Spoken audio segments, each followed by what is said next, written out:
Então, entrevista com o José Álvaro Moisés.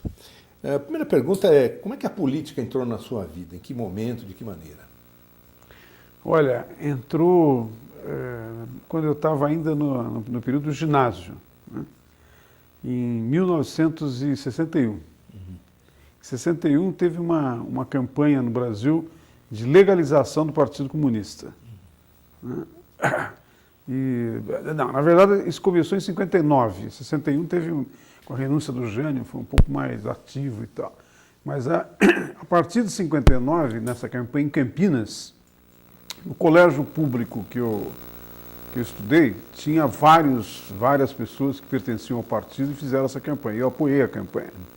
Foi o primeiro contato, digamos assim, direto com a atividade política, militante e tal. A partir daí, se colocaram uma série de coisas da ação propriamente política no colégio. Nós organizamos um grêmio, fizemos um jornal estudantil que tinha uma densidade crítica muito grande em relação às escolas públicas, que era o colégio era o colégio mais importante de Campinas, o Colégio Culto à Ciência, que teve um certo prestígio no Estado como escola pública. Era realmente uma escola modelo, tipo Caetano de Campos, em São Paulo, né? Então nós fizemos uma crítica ao colégio e a outros colégios da cidade. Isso teve uma certa controvérsia que levou a que o jornal fosse censurado pela direção, a direção do colégio recolheu todos os exemplares e tal. Mas a partir daí nós formamos um grupo que passou a ter uma atuação muito forte na cidade. Depois eu fui eleito presidente da União dos Estudantes da cidade, União Campineira dos Estudantes Secundaristas, e depois, mais tarde, presidente da União Paulista dos Estudantes Secundaristas. Quando eu fui presidente da UPES, em São Paulo... Em que ano? Isso foi 63. Eu fui eleito em 63 e, com o golpe, o mandato foi interrompido e, ao mesmo tempo, a sede da UPES era junto com a sede da UEE, no centro da cidade, na rua Santo Amaro, né? Ali que sai do viaduto Dona Paulina, tinha a sede com a UEE. Esse é o momento que o Serra, inclusive, era presidente da UEE e depois foi eleito presidente da UNE. Então tinha todo um contexto muito forte de participação.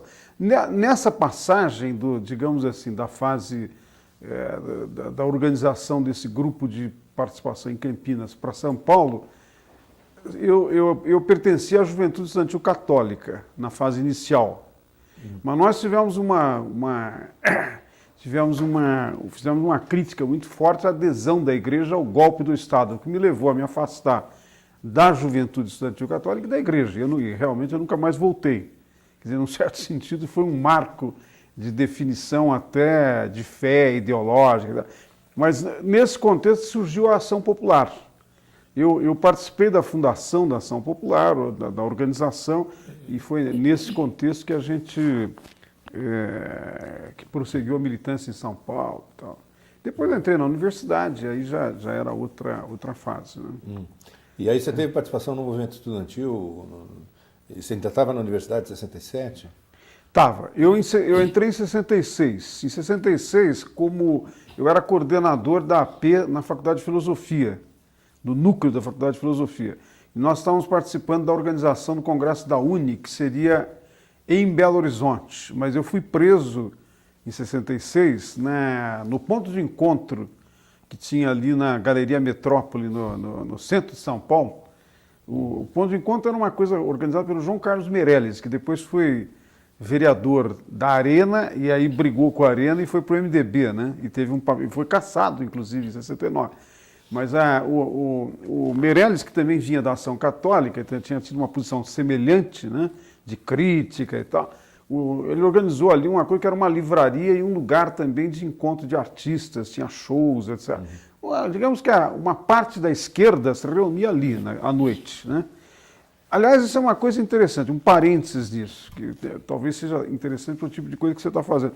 Eu acho que ocorreu um fenômeno muito interessante, que como toda a vida política ficou proibida publicamente, na verdade, tanto algumas igrejas como os ambientes artísticos foram lugar de sobrevivência, né? Então, o ponto de encontro era um pouco isso, era um lugar que servia para as pessoas se encontrar, Bom, eu fui preso ali pelo Raul Careca, na saída. Era legal explicar quem foi o Raul Careca. O Raul Careca que foi um delegado do DOPS, do Departamento de Ordem Política e Social do Estado de São Paulo, e que era foi uma figura depois, digamos, muito próxima do Fleury. Né? Era um dos delegados que se envolveu em tortura no DOPS e era considerado um dos caras bastante duros ali do DOPS. Né? E era tido como membro do Comando de Caças Comunistas, né? Exatamente, CCC. que era membro do CCC. Que, aliás, marcou uma coisa interessante. Nesse episódio da minha participação na UPS, no golpe de 64, né, um pouco antes do golpe, junto com o CCC, que era do nível, digamos assim, do ensino superior universitário, existia o CLASSE, que era uma coisa chamada o Conselho Latino-Americano de Coordenação Estudantil, que era o braço do CCC no movimento secundarista. Então, quando houve a invasão da sede da UEE e da UPS, nós tínhamos a sede juntos, né? Tinha vários amigos meus que estavam na região, tinha gente do CLASSE e do CCC de rifle na mão na invasão, no que aconteceu na invasão da sede das duas entidades estudantis. O que nos levou a fugir de São Paulo, né? A sair de São Paulo. Eu, como estava ligado à AP, eu recebi uma orientação para ir para uma cidade na praia. Eu fui para São Sebastião e me apresentei para um casal que tinha sido da Ação Católica, também estava ligado à AP. Me apresentei para um casal que eu não tinha a menor ideia quem eram as pessoas. Era um médico, um médico vindo do Paraná e uma jornalista, que depois se estabeleceram em São Sebastião, tiveram um papel de liderança importante no MDB, depois ele foi prefeito pelo Partido Socialista Brasileiro em São Sebastião. Mas eles me receberam, eu fiquei 15 dias lá, né? Escondido até que amainasse a coisa aqui, na fase inicial de 64, que, comparado com o que ocorreu depois de 69, era extremamente tranquilo. Teve esses fatos, prisões, invasão e tal, mas se você comparar com o que ocorreu depois, é simplesmente incomparável, né? Porque o nível de violência que veio depois... Eu me lembro, por exemplo, de um colega meu na faculdade de filosofia, capaz até de você ter conhecido, Luiz Merlino. Merlino, num determinado momento, estava fazendo um jornal, organizando um jornal. Ele me chamou para escrever no jornal. Porque eu era repórter da Folha nessa época, já estava na Folha, né? O Merlino foi preso e nós nunca mais tivemos notícia do paradeiro dele. Ele foi preso, torturado e morto, né? E a família luta para responsabilizar a União pelo... para responsabilizar, para saber onde está o corpo, essas coisas que nunca mais... Mas eu estou lembrando desse exemplo porque não dá para comparar os dois momentos, né? A minha prisão, que ocorreu em 66... Nós fomos primeiro para o DOPS, eu e mais 3 colegas estudantes que estavam envolvidos na organização do Congresso da UNE. Nós ficamos presos no DOPS. O Aldo Lins e Silva, que era um advogado ligado ao Partido Comunista, que foi acionado pelas nossas famílias para impetrar um habeas corpus, impetrou habeas. Então veio o oficial de justiça no DOPS. Como o DOPS sabia disso, porque o habeas corpus foi impetrado no dia anterior, eles nos removeram para Santos, para um quartel da Marinha, em Santos. Aí ficamos mais 7 dias lá. E depois o habeas corpus funcionou e nós fomos soltos. Quer dizer, em 66, nós ainda fomos soltos com habeas corpus. Teve ameaça de tortura no DOPS, o Raul. Tem um outro sujeito que eu não consigo me lembrar o nome, era um sujeito forte, gordo e tal, que também era um delegado lá. Ele nos ameaçou de colocar no pau de arara, mandou tirar roupa, todas essas coisas, como se fosse ter a tortura, mas não houve tortura.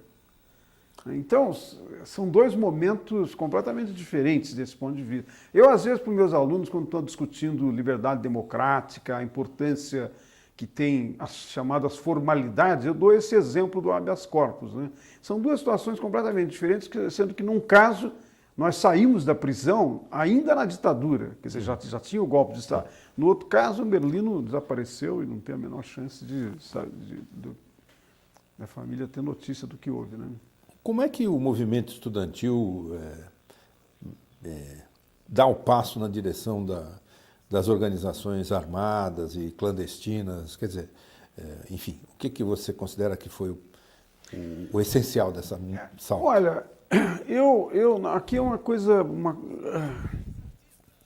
um aspecto interessante, né? Porque a minha orientação, a minha conduta, o tempo todo, nesse período, era, digamos que eu estava mais na posição da luta de massas do que na luta de grupos e tal. Então, num certo sentido, eu fiquei distante dessas iniciativas. Agora, eu acho que o que detonou foi uma percepção de vários líderes, colegas, pessoas com quem eu militava e tal, de que não tinha mais nenhuma outra alternativa, de que era improvável que nós conseguíssemos mobilizar a população, ter apoio, porque não podia se comunicar, não tinha meios de comunicação no sentido mais amplo, e, portanto, estavam esgotados as possibilidades e tal, e a luta, quer dizer, a organização clandestina primeiro, né? Porque houve uma primeira fase de organização clandestina e tal, que não necessariamente envolveu a luta armada. Depois, isso evoluiu para a luta armada, mas num primeiro momento a ideia de ir para a clandestinidade é de que era necessário pensar, formular ações que tivessem fora dos olhos públicos e da legalidade, né? E eu acho que o elemento detonador foi uma percepção de que não tinha alternativa. Quer dizer, é claro que aqui é preciso levar em conta o seguinte, né? Para o pessoal mais jovem que estava chegando na luta política, talvez esse argumento foi muito mobilizador. Agora, do ponto de vista das organizações de esquerda, isso correspondia já a uma avaliação que, inclusive, extrapolava os grupos locais, nacionais. Era uma avaliação que vinha também do exterior, enfim, já era uma outra... Eu acho que essas duas coisas se somaram. Quer dizer, uma orientação ideológica de alguns grupos muito específicos que tiveram um papel muito importante na luta armada e esse sentimento... Eu lembro de colegas meus de militância secundarista. Em determinado momento, o cara falou, agora eu estou indo para a clandestinidade. Ele falou, como? O que aconteceu? Nós não temos mais nenhuma chance, eu acho que você está perdendo tempo, você vai ficar nisso, é bobagem e tal. Quer dizer, as pessoas foram também por causa disso, né? Depois do AI-5, que tipo de ação você passa a ter? Bom, eu fui preso em 66, aí continuei na militância na Faculdade de Filosofia. A filosofia, nesse momento, entre 66 e 69, que é o AI-5, tem uma série de mobilizações e tal, e na faculdade nós organizamos todo um movimento de luta pela reforma universitária, do qual teve um papel importante a formação de uma comissão paritária de estudantes e professores. Participavam Antônio Cândido, Florestan, o Taviani, enfim, era uma turma, o Simão Matias, que era da Química. Bom, eu fui o representante das Ciências Sociais. Então, isso teve um papel importante, porque era um pouco uma alternativa de mobilização de massa, naquele contexto difícil, né? Agora, quando veio o golpe, em grande parte por causa das coisas na Câmara, não é? E também por causa da mobilização, da greve de Osasco, esse conjunto de mobilizações mais, digamos, mais radicais que ocorreram, não é? A possibilidade da ação que a gente vinha fazendo antes diminuiu muito, escasseou, não é?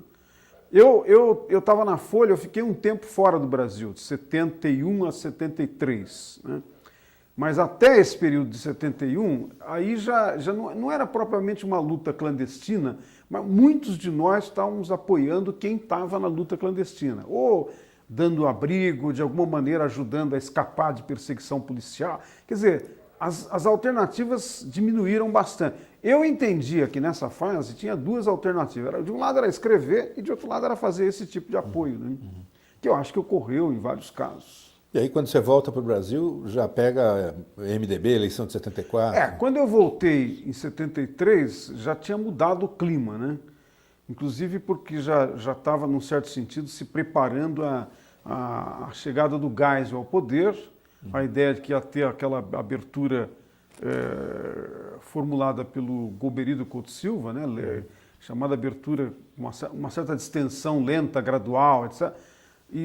Mas eu acho que a chegada do Geisel, num certo sentido, distendeu realmente algumas áreas.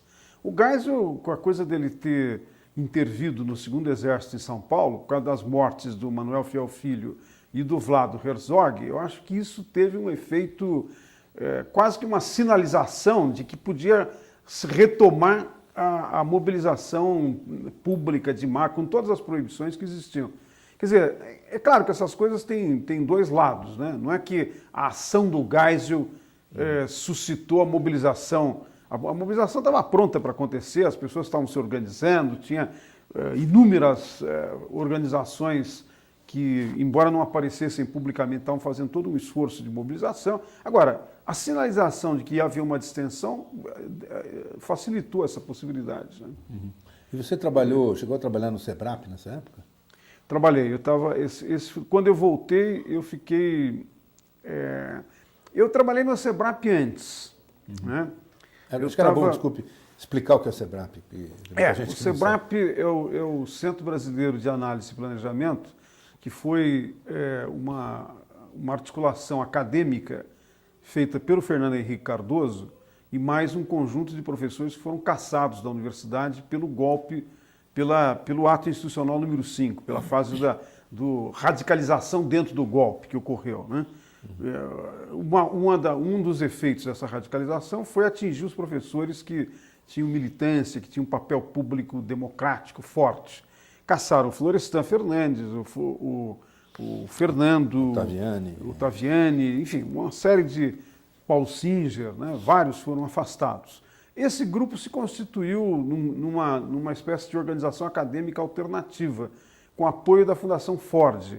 Quer dizer, a Fundação Ford americana, que tinha uma orientação liberal, viu nesse momento uma ocasião de, digamos assim, de apoiar os dissidentes no Brasil, os dissidentes que tinham uma orientação, segundo eles, mais democrática, né? Houve muita controvérsia sobre isso, a Fundação Ford influenciou. A minha experiência no Senado, a Fundação Ford não influenciava nada, a não ser dar o dinheiro.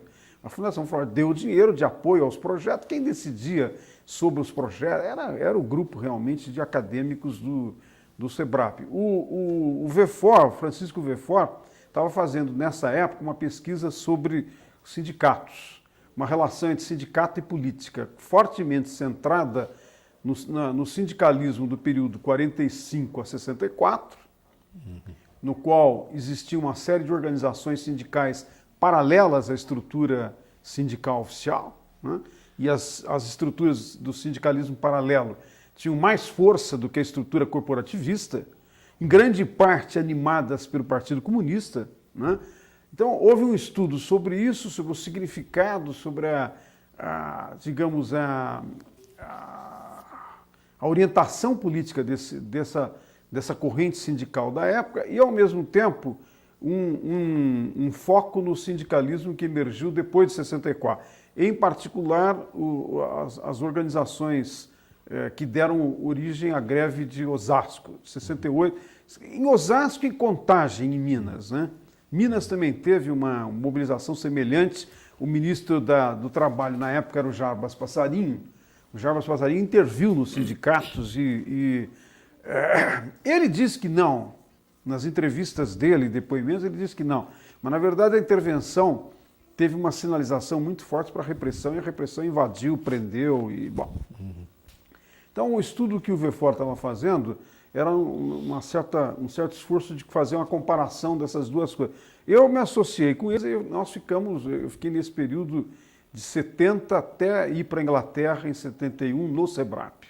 Eu fui para a Inglaterra fazer mestrado um pouco nesse programa, de me formar, de completar a minha formação, inclusive com uma bolsa do SEBRAP, uma bolsa que era financiada pela Fundação Ford, via SEBRAP, né? Quer dizer, o SEBRAP tinha o recurso e, com base em critérios, escolhiam algumas pessoas, etc. Eu fiquei 2 anos na Inglaterra, né, fazendo mestrado. Como é que a eleição de 1970 é a eleição que teve o maior percentual de voto nulo já registrada no Brasil. Em 74, a oposição, o MDB, tem uma vitória expressiva.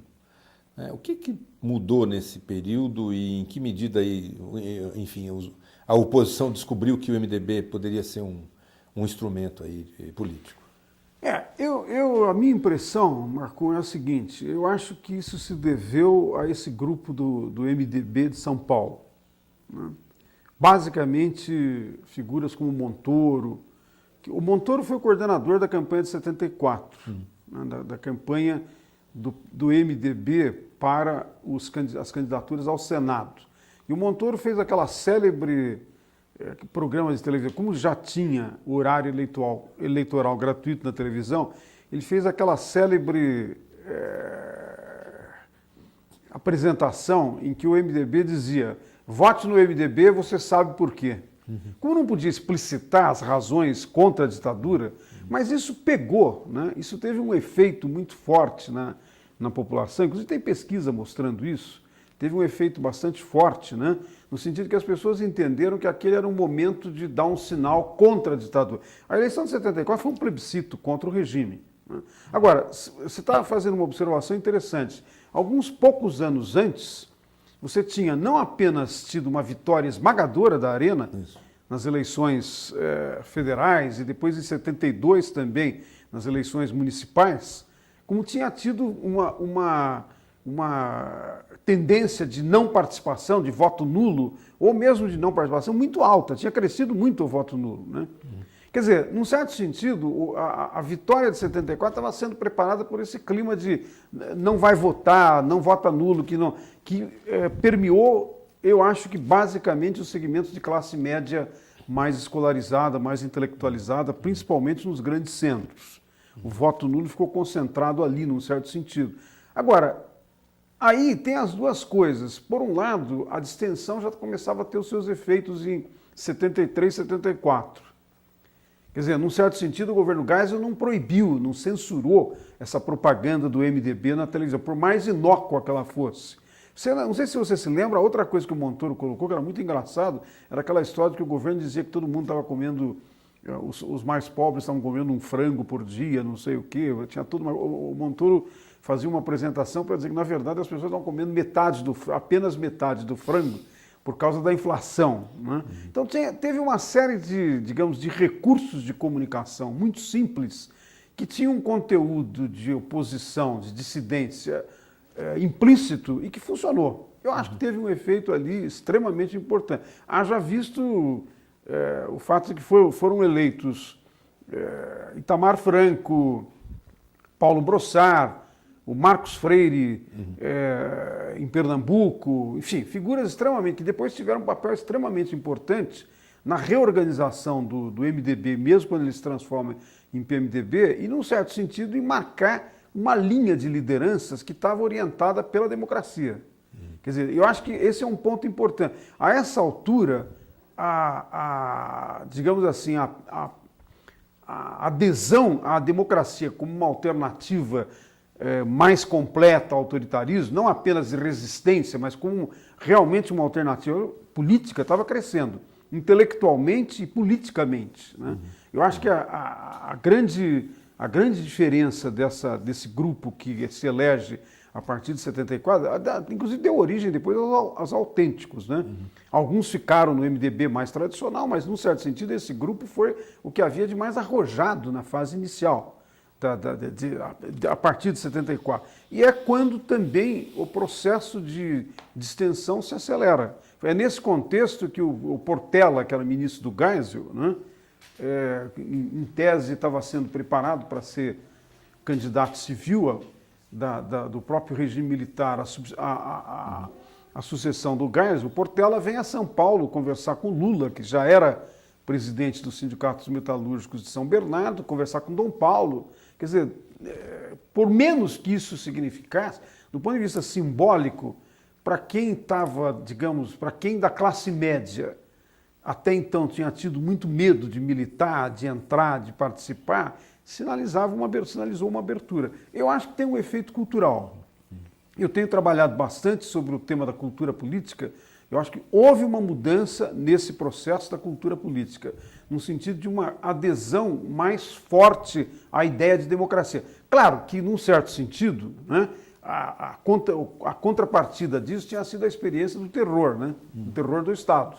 A experiência da repressão, repressão de massa na rua, prisões, tortura, as pessoas, num certo sentido, se deram conta de uma maneira mais clara dessa diferença. Quer dizer, no autoritarismo, na ditadura, o terror invade a vida privada, não é apenas a proibição da vida pública, né? E na democracia essas coisas estão salvaguardadas. Então, eu acho que houve uma mudança da cultura. Começou a mudar a cultura política aí. Ela vem mudando mais para frente. Todas as pesquisas mostram que você tem, ao longo do tempo, uma progressiva adesão à opção nominal pela democracia, a opção normativa, a democracia como ideal, né?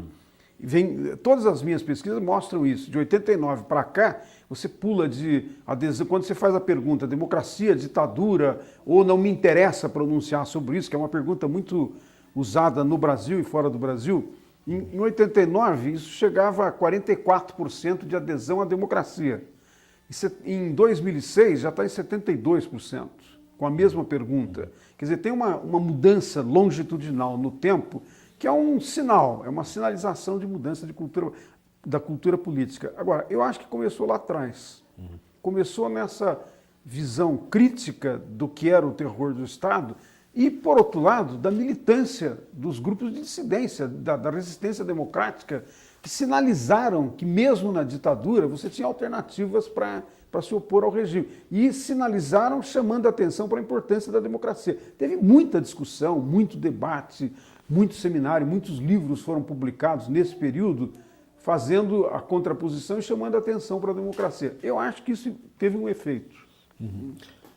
No período das greves do ABC, de que maneira você acompanhou e examinou isso? Então, a partir de 76, né, eu, Verfó, Lúcio Kovarik, a Marilena Chauí, e curiosamente desse grupo participou também o Almino Afonso, que tinha sido ministro do Trabalho do governo Jango. Tinha estado no Chile, exilado com o Verfó e tal, depois voltou, estava em terra. Nós fundamos o SEDEC, o Centro de Estudos de Cultura Contemporânea, que algumas pessoas interpretaram como se fosse o SEBRAP do B. Não tinha nada a ver. Era uma outra instituição que voltou o seu olhar muito mais para os movimentos sociais. Movimento sindical, mas também para os movimentos de bairro. Eu fiz a minha tese de doutorado sobre os movimentos, as sociedades de amigos de bairro, que inclusive no caso de São Paulo teve um papel importantíssimo. Quer dizer, a emancipação de Osasco, do município de São Paulo, ocorreu nesse contexto. E foi uma mobilização política. Quer dizer, o conteúdo da mobilização era a ideia de que as pessoas queriam, através de uma nova prefeitura, controlar o uso dos recursos, do imposto. Quer dizer, uma dimensão democrática, de participação democrática. Houve o mesmo movimento, por exemplo, em Pirituba, só que Pirituba foi derrotado, inclusive porque o cara foi preso pelo regime militar, o líder, um dos líderes do movimento, né? Mas eu estou dizendo isso apenas para lembrar o seguinte: nós no SEDEC, então, nos inclinamos pelo estudo dos movimentos sociais, mais do que o desenvolvimento, a economia, isso aqui eram um pouco marcas muito fortes do SEBRAP, né? Paulo Sincha tinha feito todo aquele estudo sobre o milagre econômico, o Chico de Oliveira sobre a economia dualista brasileira, enfim. Mas nós fomos mais por esse ano. Então, em função disso, eu comecei a fazer uma pesquisa sobre o novo sindicalismo. E me aproximei do sindicato de São Bernardo, fui conversar com Lula, com os outros dirigentes sindicais, comecei a fazer uma série de entrevistas.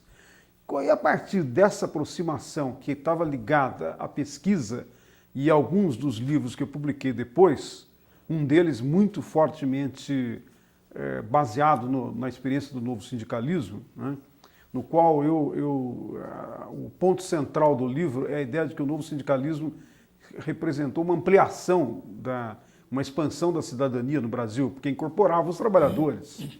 Quer dizer, lutou contra a proibição dos direitos de greve e incorporava os trabalhadores. Bom, por causa disso eu tive uma aproximação grande. E aí o Lula me convidou para assistir às assembleias, e às vezes eu ia lá, estava no palanque assistindo às assembleias.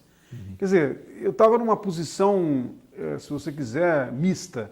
Ao mesmo tempo, eu estava ouvindo, fazendo entrevista, anotando, etc., para poder escrever, Mas, por outro lado, eu já estava me engajando também politicamente naquela alternativa. Quer dizer, para muita gente da esquerda, como eu, que, na verdade, tinha apostado na ideia de que mais do que a luta armada era importante fazer luta aberta, e, de repente, o surgimento de um sindicalismo com conteúdo fortemente anticorporativo contra a ditadura, apareceu uma grande alternativa. Parecia que era uma coisa que, vindo de baixo da sociedade, quer dizer, vindo das classes mais oprimidas no Brasil, e, num certo sentido, subalternas, representava uma alternativa de mobilização que nós não tínhamos conseguido fazer de maneira mais ampla na universidade, no movimento estudantil. Tinha havido momentos, segmentos, mas nunca com aquela dimensão. Então teve um pouco se você quiser, teve um pouco essa imagem idealizada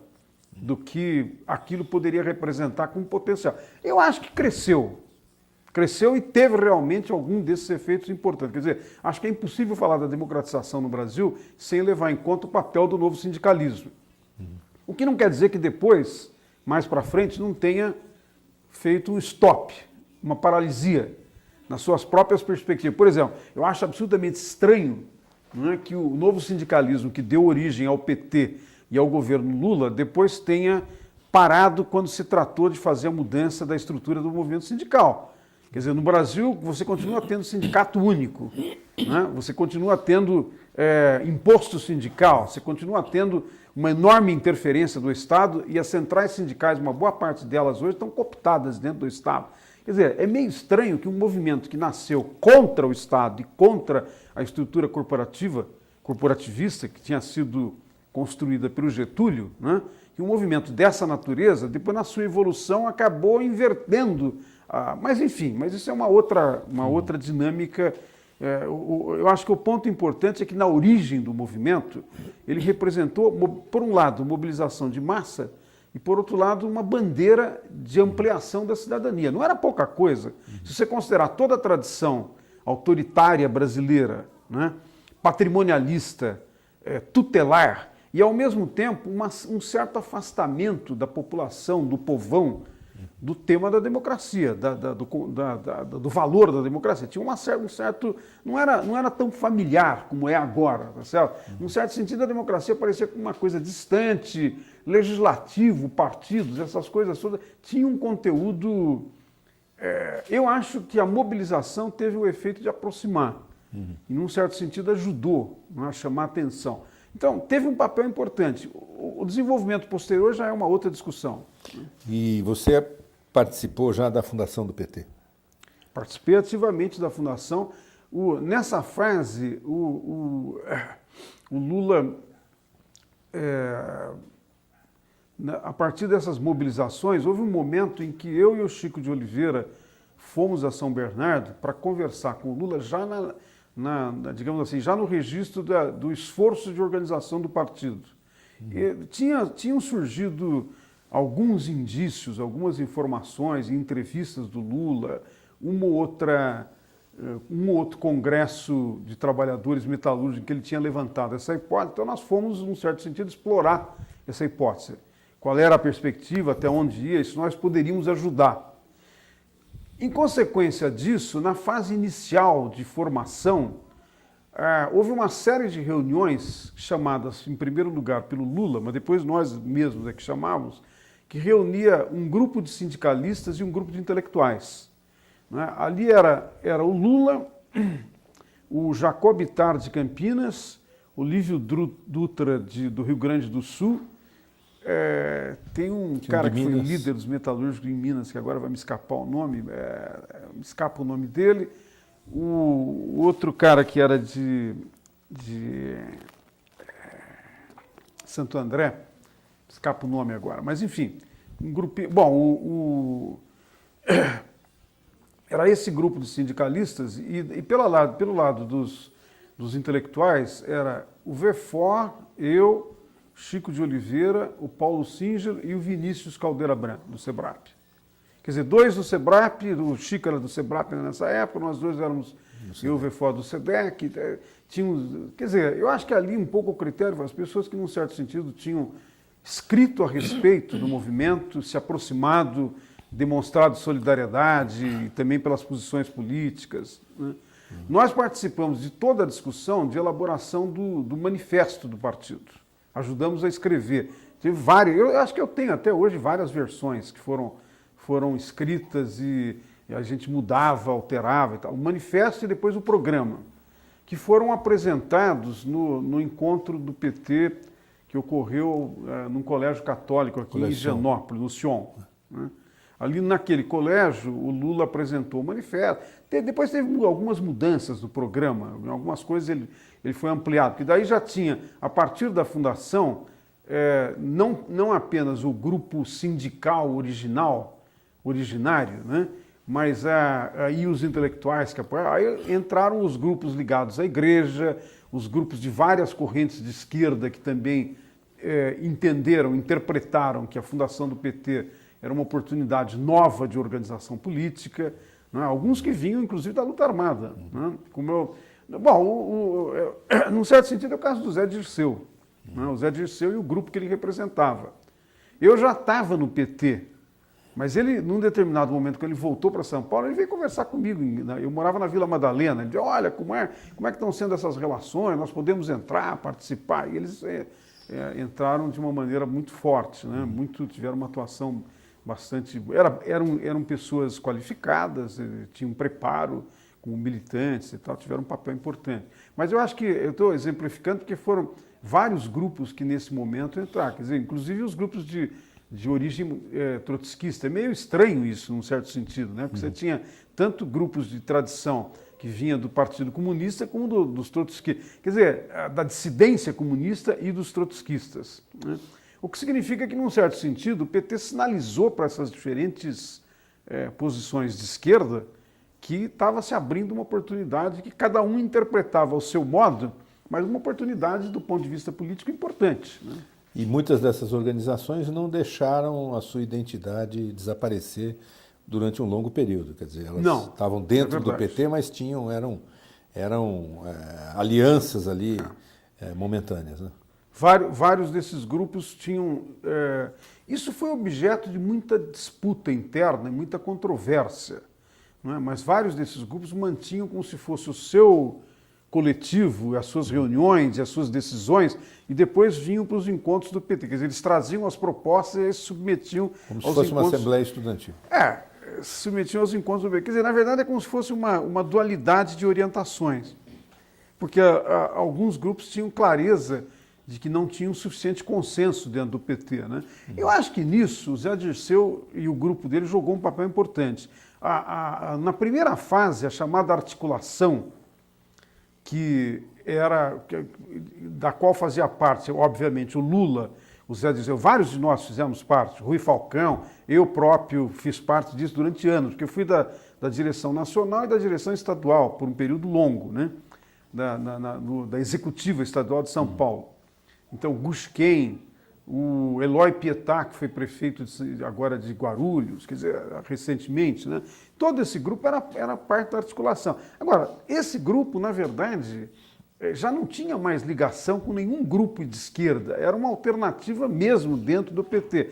E era o grupo que, num certo sentido, procurava, com a sua força, às vezes de maneira não apenas hegemônica, às vezes também com uma certa imposição da sua força, né? Procurava administrar e domesticar os outros grupos, no sentido de que eles poderiam participar, isso é uma coisa importante. Eu nunca vi o Zé Dirceu, por exemplo, que era um dos líderes importantes desse grupo, fazer qualquer ação que evitasse a participação dos outros. O tempo todo a participação era admitida, era vista como importante, mas tinha uma luta forte para que eles aceitassem as decisões coletivas do PT, as decisões que eram tomadas em consenso, etc., né? E ao mesmo tempo deixassem de lado as decisões dos seus grupos específicos, né? Uhum.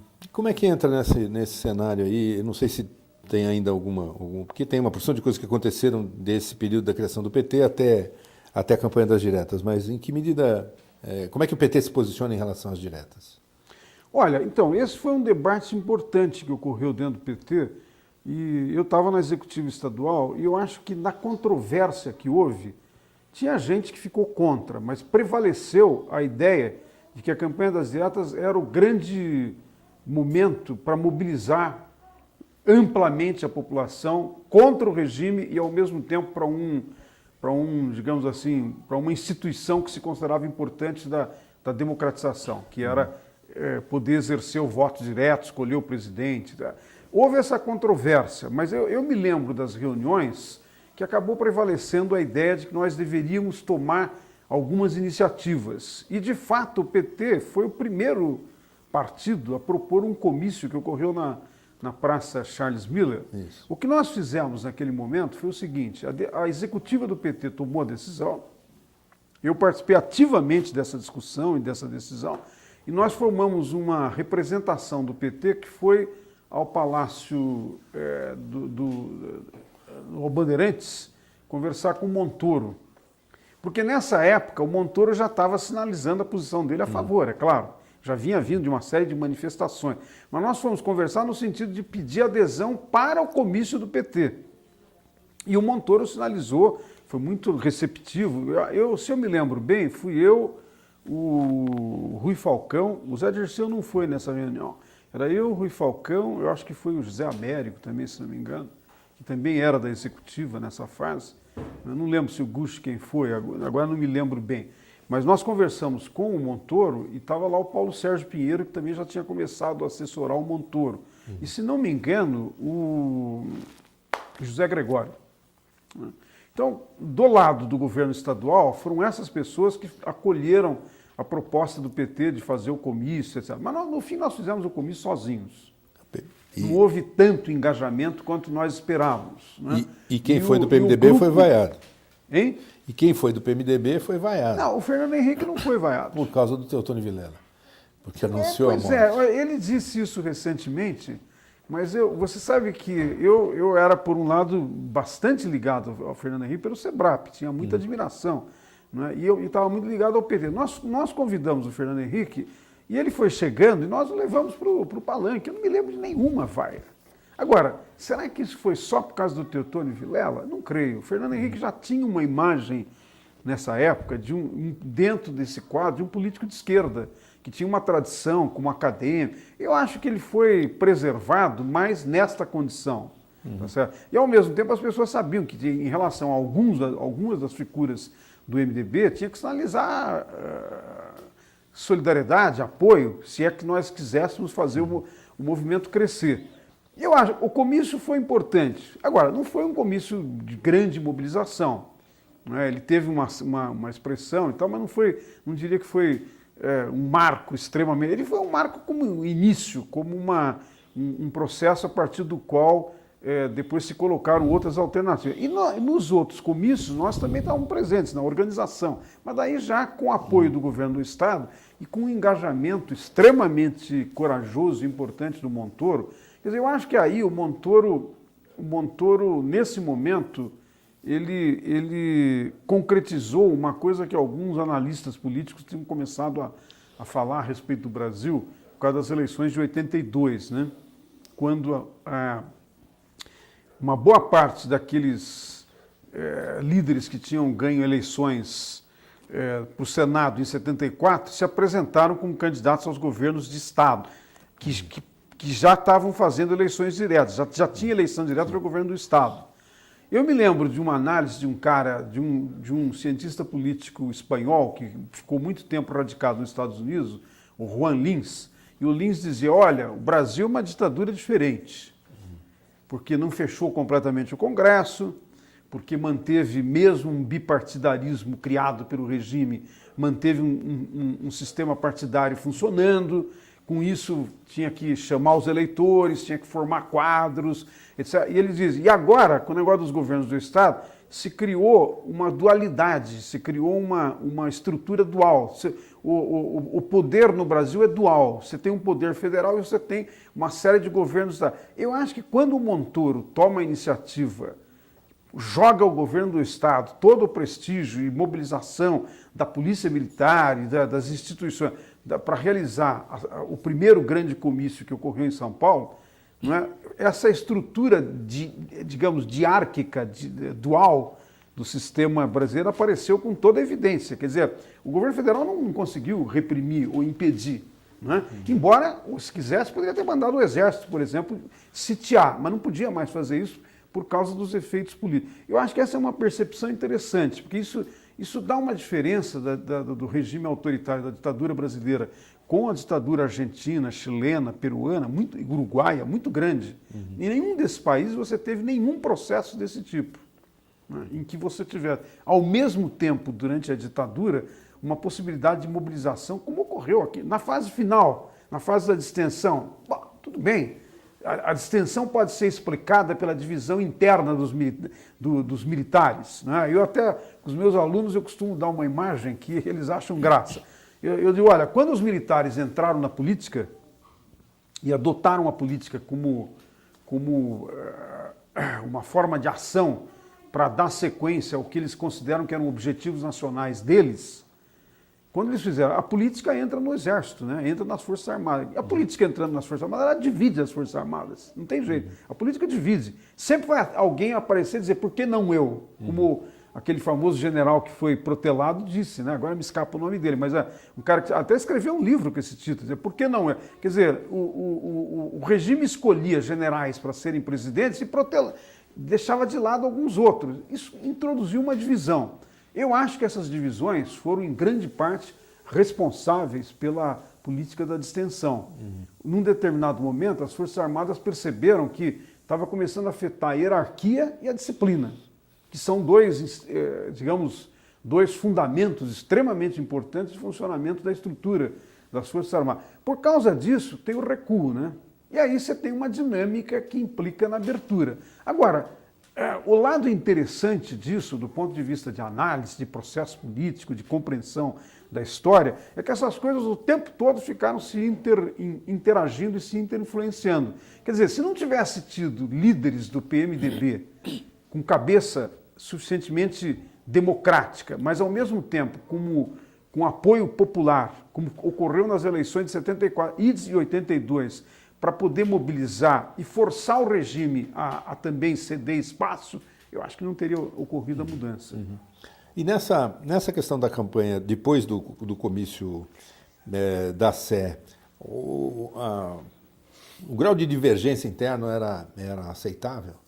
Porque eu acompanhei algumas reuniões de coordenação e havia reuniões em que tinha um representante de 100 entidades.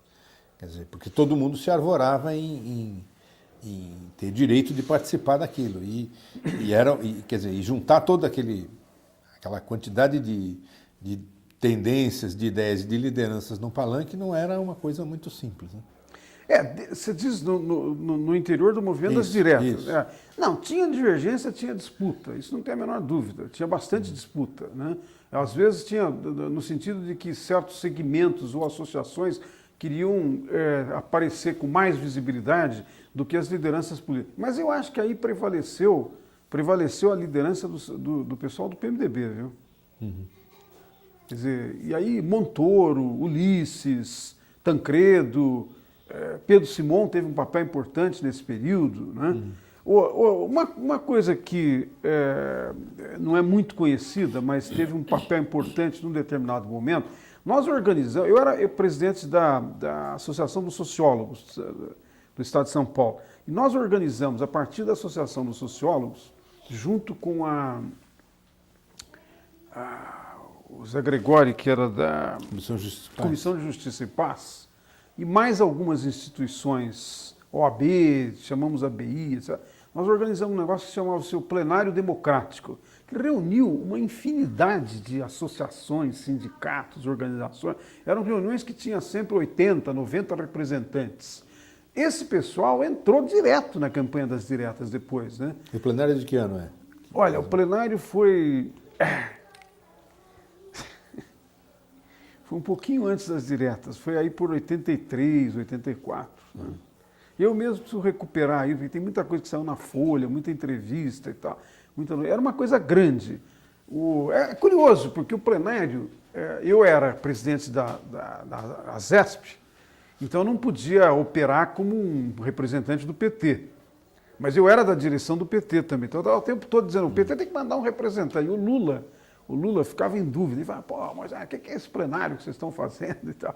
Ele mesmo não tinha muita clareza, né, da importância. Então, o PT acabou mandando um representante, porque nós convidamos os partidos, o PT mandou, o PMDB mandou, enfim, tinha toda era um conjunto, era uma coisa aberta no sentido da organização da sociedade civil. Mas eu estou lembrando disso porque desse grupo alguns participaram diretamente da direção do movimento das diretas. E às vezes tinha essa tendência de ou um sindicato ou um movimento queria ter tanta visibilidade quanto os líderes. Aí eu acho que houve um certo jogo mais de fortalecimento da política institucional. Os líderes partidários tiveram muito mais... digamos que eles ganhavam quase todas as disputas internas, pelo menos do que eu me lembro, né? Não sobrava muito espaço para você dizer, olha, não será o Montoro que vai falar, ou não será o Ulisses. Eu me lembro, no começo da Sé aqui foi o Montoro, o Ulisses, Fernando Henrique, eu acho que o Lula falou. O Lula falou pelo PT. E, enfim, tem mais uns 2 ou 3 que eu não me lembro agora, mas acho que teve um cara da área sindical, que o Lula entrava como líder do PT, como presidente do PT. Mas da área, quer dizer, do movimento social, se eu me lembro, teve uma figura, que eu não lembro agora quem foi, mas que participou, né? Agora, e qual foi o papel, em que posição que o Brizola exerceu nessa campanha? Se aqui você acompanhou. Olha, eu acho que o Brizola entrou mais tarde na campanha, né? Ele, por alguma razão, no início, ele tinha uma certa desconfiança. O Brizola, eu tenho a impressão que o Brizola não tinha de partida uma grande confiança nesse setor que era visto como mais liberal do PMDB de São Paulo, né? Ele respeitava, quer dizer, o Brizola era um cara, desse ponto de vista, tinha uma relação muito afável socialmente, né? Mas a impressão que eu tinha muito contato com o Miguel Bodea, que era ligado ao Brizola, né? Que era um sociólogo do Rio Grande do Sul e que assessorou o Brizola um bom tempo. A gente dialogava muito e tal, que o Miguel tinha uma posição, eu tinha outra, enfim, ele foi até meu orientante, ele fez uma tese de mestrado comigo, né? Então a gente tinha muito contato. E a impressão que eu tinha desses contatos é que o Brizola tinha um pé atrás em relação às lideranças mais vistas como mais liberais. Né? Ulisses, que era realmente um liberal, né? O Montoro, que na verdade vinha da tradição democrata cristã, o Fernando Henrique, que era de esquerda, mas esse grupo não era assim. Bom, o Covas também, né? Não é que eles... Eu acho que o Covas foi um dos que falaram também no comício da Praça da Sé. Então, eu acho que o Brizola só entrou depois que virou um movimento realmente de grande mobilização. Aí ele percebeu o potencial da coisa. Nisso o Brizola era muito ágil, né? Quer dizer, ele percebeu que a mobilização cresceu e, na sequência, ele foi um dos caras que organizou no Rio, embora não tenha sido o principal, né? Porque teve muita gente ali no Rio que acabou entrando Porque eu me lembro que na sequência foi São Paulo, Rio, Minas. Depois Minas e depois voltou para a Praça da Sé, né? Teve o último grande foi Anhangabaú. No Anhangabaú, exatamente. Agora, exatamente, o primeiro foi na Sé, o outro foi no Anhangabaú. Agora, eu acho que quando o Brizola organiza, eu não sei se teve o mesmo impulso que teve aqui o governo do estado de São Paulo. Agora, qual é a cena que você mais te marcou, assim, pessoalmente, nessa campanha? Imagem ou, enfim, circunstância ali das diretas?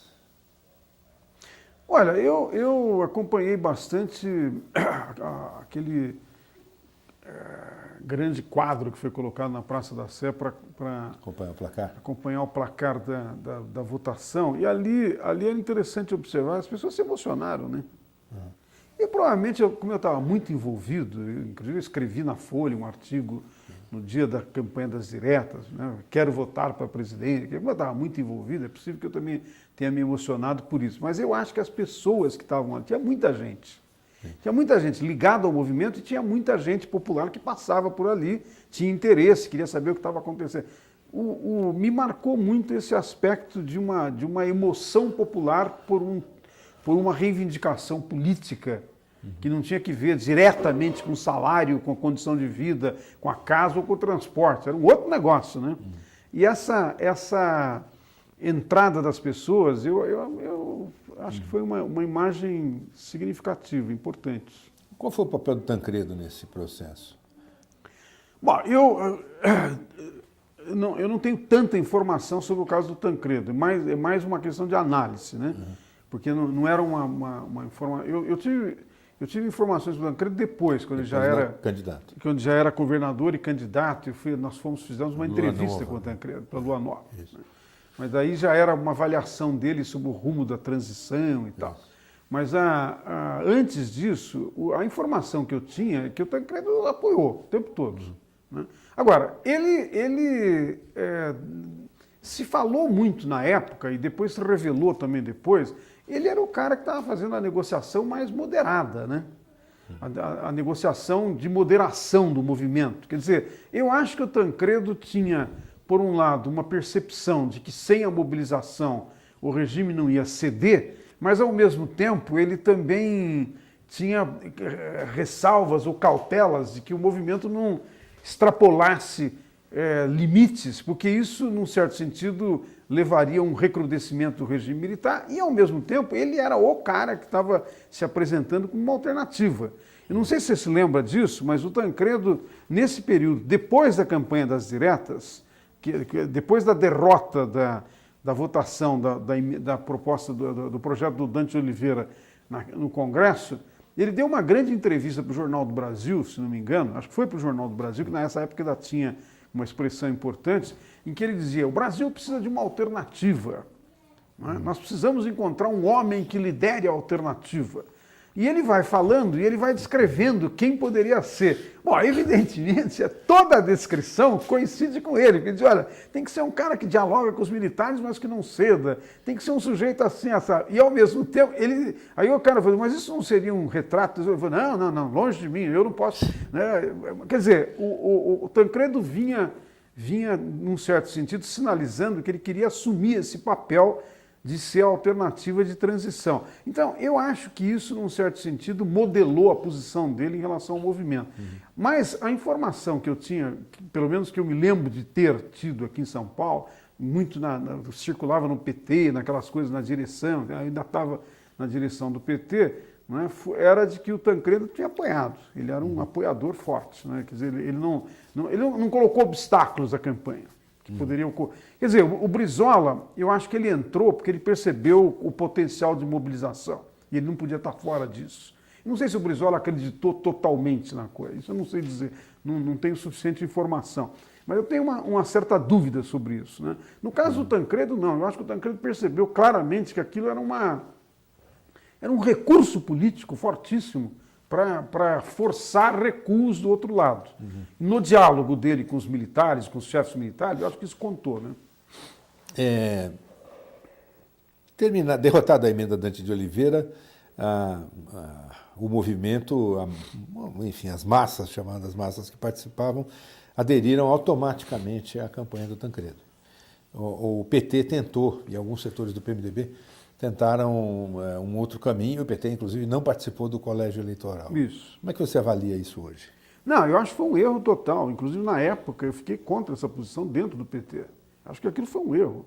Quer dizer, foi um erro, em primeiro lugar, não participar do colégio eleitoral, quer dizer, não participar das negociações que levava à ideia de que pudesse escolher um candidato alternativo no colégio eleitoral, e depois expulsar alguns dos parlamentares, como Ayrton Soares... Irma Passoni. Hein? Eram três: Ayrton, Irma Passoni e José Eudes. Não sei se a Irma foi desse período. Não era a Irma. Perdão, a Beth Mendes. A Beth Mendes. Beth Mendes.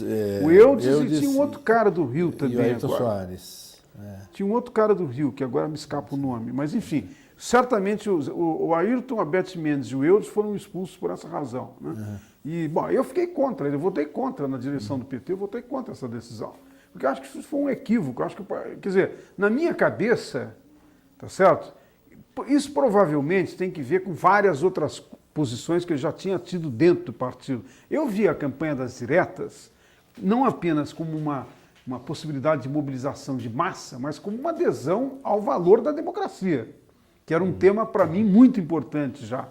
Inclusive no debate interno. Tinha muita crítica às minhas posições que eu recebia de militantes, de companheiros do PT. Ah, o Moisés é um social-democrata, o Moisés essa coisa da democracia que é uma ilusão. Quer dizer, já tinha esse aspecto de crítica interna em relação a posições de pessoas como eu, como o Vefor, um outro cara que teve posições semelhantes, defesa da democracia muito forte, bom, além dos parlamentares, né, o Ayrton, mas eu me lembro de um cara que foi meu colega na faculdade, que é um artigo, o Sérgio Sister, também, vários desses, tá, num certo sentido, as pessoas tratavam de colocar meio à margem, né? Porque a compreensão era que nós éramos os defensores de uma visão democrática que não era inteiramente consensual. Mas, então, eu avaliei negativamente essas experiências e eu acho que isso teve um efeito ruim, de não sinalizar uma adesão do PT para dentro e para fora. Não é? Na verdade, eu avaliei, Marco, que era muito mais importante, até do ponto de vista interno, o PT dizer, não, nós estamos aderindo à nova fase. É um novo momento, que a transição agora está chegando num momento crucial de mudança, e a adesão do PT à eleição no colégio significaria isso. Então, aquela coisa de dar um passo atrás, de ter uma posição crítica e sem muita fundamentação, inclusive ligada à participação. Constrói uma história, ou os caras não, todo mundo, né? Constrói a sua história, a sua versão da história. Eu entrevistei o Goldman ontem, e aí eu falei, mas o Partidão estava numa posição, não contra a campanha das diretas, mas assim, o caminho que o Partidão apostava era a negociação com o Figueiredo, não era as diretas. E isso aí está documentado no Voz da Unidade. É verdade. Que eu fiz uma pesquisa também exaustiva, botei um cara para pesquisar todas as edições do Voz da Unidade, levantamos todos os artigos, é claro, né? A batalha dos caras lá era um pouco a legalização do PC e tal. Aí o Goldman falou, não me lembro disso, não, nós participamos sempre, não participamos nada. Eu acho que o Goldman tinha uma posição... Talvez um pouco diferenciada. Um pouco diferenciada. Ele na Assembleia Legislativa, ele estava na Assembleia nesse tempo, né? Exatamente. Eu me lembro, o Goldman era um interlocutor nosso, era um dos interlocutores. Agora, eu tenho a impressão que o Goldman e esse grupo ligado aos médicos aqui de São Paulo, que eram ligados ao Partidão, eles estavam já um pouco, do que eu me lembro de diálogos, de reuniões, eles estavam...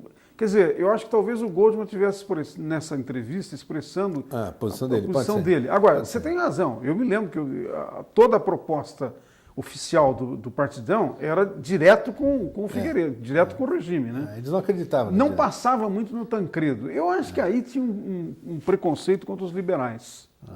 A esquerda, em geral, tem um enorme preconceito contra os liberais. Porque acha que os liberais, no final... fazem muita concessão, porque acham que é uma coisa, né, aquela coisa dos artificialismos da democracia. Então, acreditavam como instrumental. Os caras estão aí, tá muito bem, mas não era propriamente um consenso, digamos assim, estratégico, de dizer, bom, não tem a mesma posição que nós, mas esses caras estão jogando, estão apostando na democracia, né? Eu me lembro de ter tido reuniões com o Goldman ou com essas pessoas, por razões de família, eu era meio ligado a esse grupo dos médicos, tá? O pessoal estava na percepção de que a mobilização das diretas era uma alternativa, né?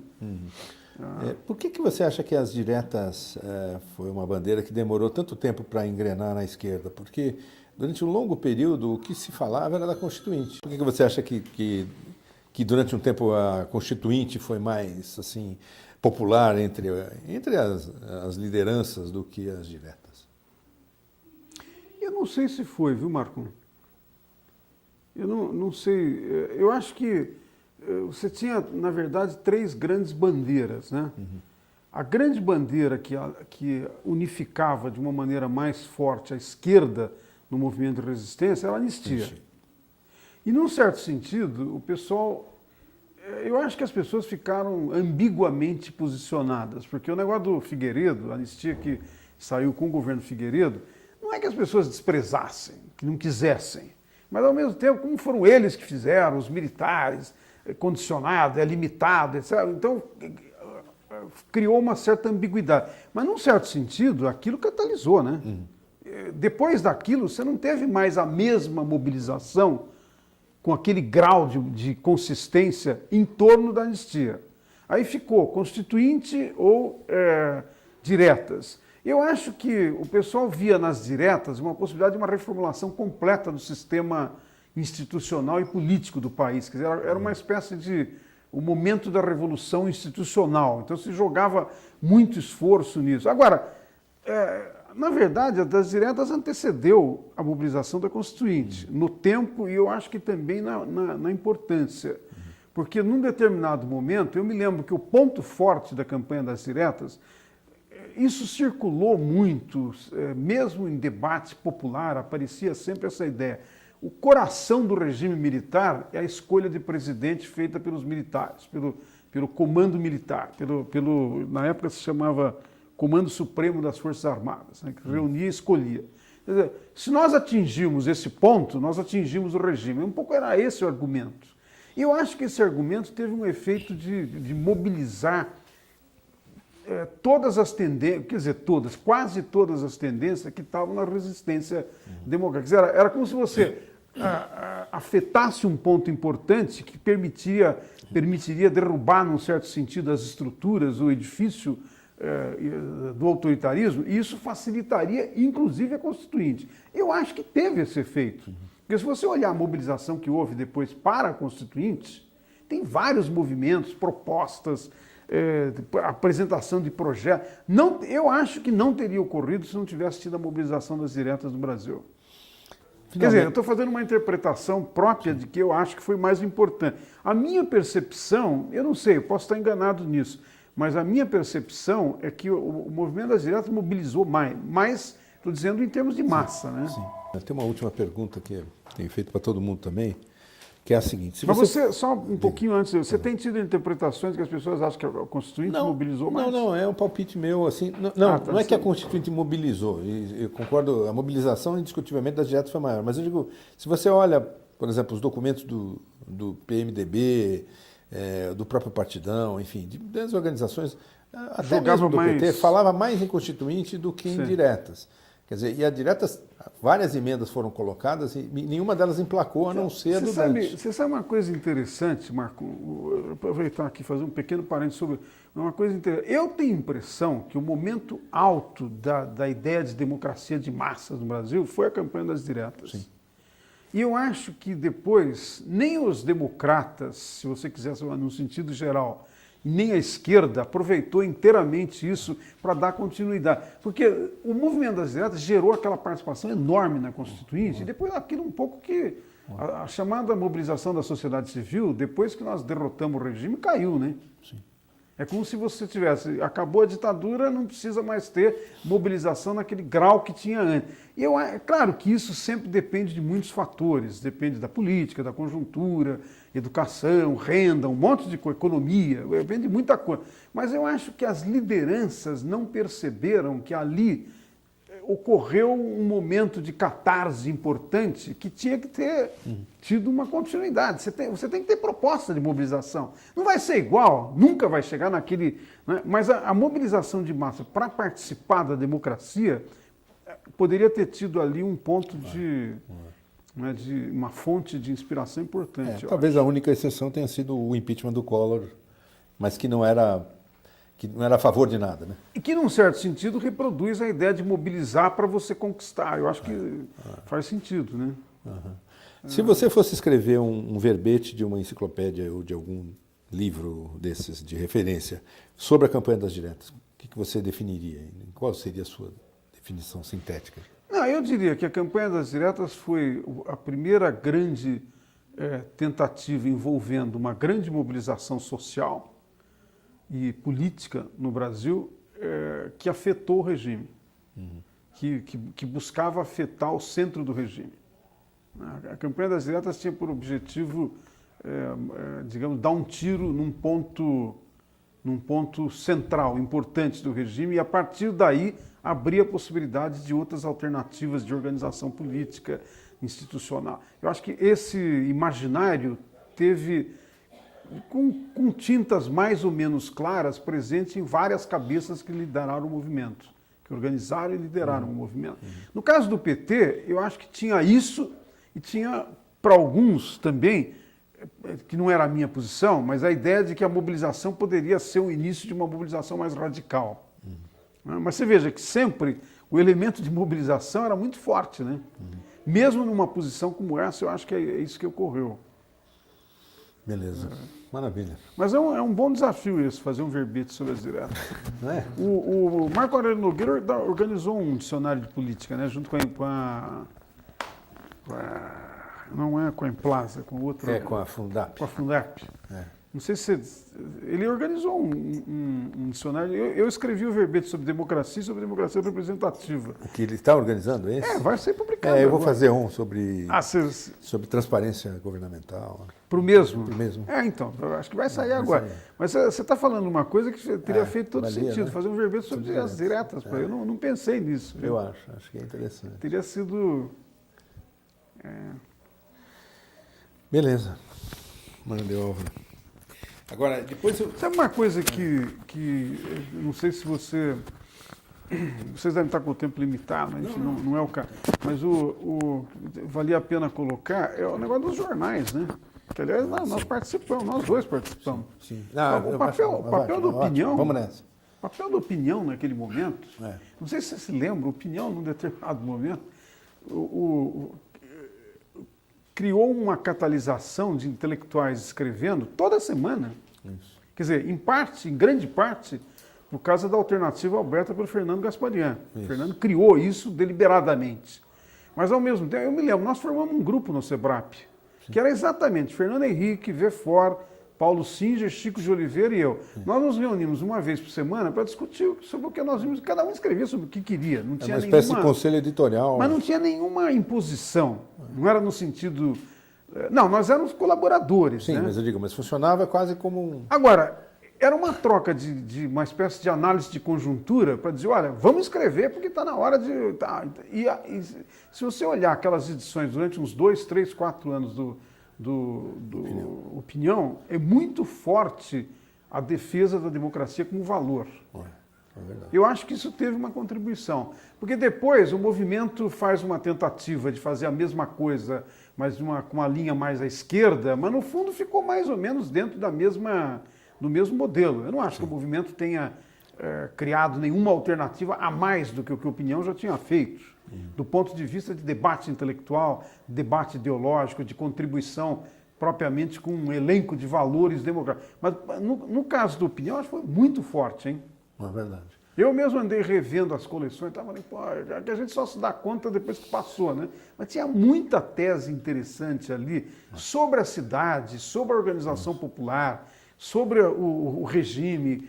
Entrou o debate de parlamento, entrou várias coisas entraram ali, né?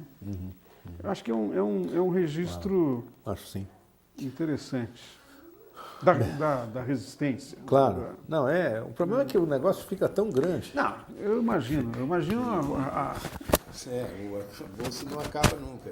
Ainda mais pelo número de entrevistas que você falou que você está fazendo. Isso é só basicamente... Cada entrevistado aparece com 30 coisas. E eu acho que é legal. Acho que tem coisas realmente... Os jornais... eu não tinha pensado nesse viés da opinião que é... Você participou disso. Mas eu digo assim, quer dizer, olhar o jornal... como formador de opinião, né? Eu acho. Eu acho que a Opinião teve esse papel. Ele foi um dos formadores do valor democrático, que num determinado momento se generalizou. Você tem as coisas do Nelson Coutinho, o Vefor, qual democracia... Mas o germe desse negócio estava naquele debate inicial da Opinião, né? É a minha impressão.